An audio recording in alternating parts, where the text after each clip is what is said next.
Hello guys, welcome back to my YouTube channel. I am Sara the real side. അങ്ങനെ കുറേ നാൾക്ക് ശേഷം ഞാൻ ഇതാ വീണ്ടും വീഡിയോ ആയിട്ട് വന്നിട്ടുണ്ട്. ഇന്നൊരു ഈവനിങ് വ്ളോഗാണ് കേട്ടോ. ഞങ്ങളുമായിട്ട് ചായ കുടിച്ച് കഴിഞ്ഞപ്പോഴത്തേക്കും ഭയങ്കര മഴ പുറത്ത്. അപ്പോൾ ഞങ്ങൾ വിചാരിച്ചു കുറച്ച് നേരം അവിടെ കാറ്റൊക്കെ കൊണ്ട് മഴയൊക്കെ കണ്ടിരിക്കാമെന്നേ. അങ്ങനെ ഞങ്ങൾ അവിടെ മഴയൊക്കെ കണ്ടിരുന്ന് കുറച്ച് കഴിഞ്ഞപ്പോൾ ഞാൻ റൂമിൽ വന്നിട്ടുണ്ടായിരുന്നു.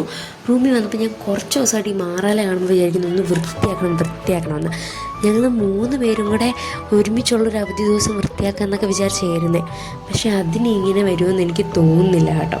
അപ്പം ഞാൻ വിചാരിച്ചു ഇന്നെന്തായാലും കുറച്ച് നേരം വെറുതെ ഇരിക്കാമെന്ന് വിചാരിച്ചു. അപ്പോൾ ആ സമയം അങ്ങ് ക്ലീൻ ചെയ്തേക്കാം. വേസ്റ്റൊക്കെ ഒന്ന് കൊണ്ട് കളഞ്ഞിട്ട് എന്തായാലും തൂക്കം തുടങ്ങിയൊക്കെ ചെയ്തില്ല, ഇനി സിങ്കുകളും കഴുകിയേക്കാമെന്ന് ഞാൻ ഓർത്ത കേട്ടോ.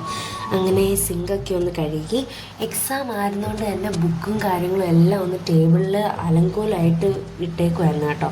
കുറേ കാര്യങ്ങൾ അവിടെ ടേബിളെ വലിച്ചു വരിയിട്ടുണ്ടായിരുന്നു. അങ്ങനെ അതെല്ലാം ഒന്ന് വൃത്തിയാക്കണമായിരുന്നു. അതിന് മുന്നേ ഞാൻ ബെഡൊക്കെ ഒന്ന് മടക്കി വെച്ചിരുന്നത് എല്ലാം ഒന്ന് നൂത്ത് ബെഡ്ഷീറ്റൊക്കെ ഒന്ന് വിരിച്ചിട്ട് കേട്ടോ. അതിന് ശേഷമാണ് ഞാൻ ബുക്കൊക്കെ അറേഞ്ച് ചെയ്ത് വെക്കാൻ പോയത്. ടേബിളിൽ കിടന്ന് കുറേ ഇങ്ങനെ അലിഞ്ഞ് വാരി കിടപ്പുണ്ടായിരുന്നു. അതെല്ലാം ഞാനൊന്ന് വൃത്തിയാക്കി ബുക്കൊക്കെ ഒന്ന് അറേഞ്ച് ചെയ്ത് വെച്ചു. കുറേ പേപ്പേഴ്സും കാര്യങ്ങളൊക്കെ ഉണ്ടായിരുന്നു, അതെല്ലാം ഒന്ന് അറേഞ്ച് ചെയ്ത് വെച്ചു കേട്ടോ.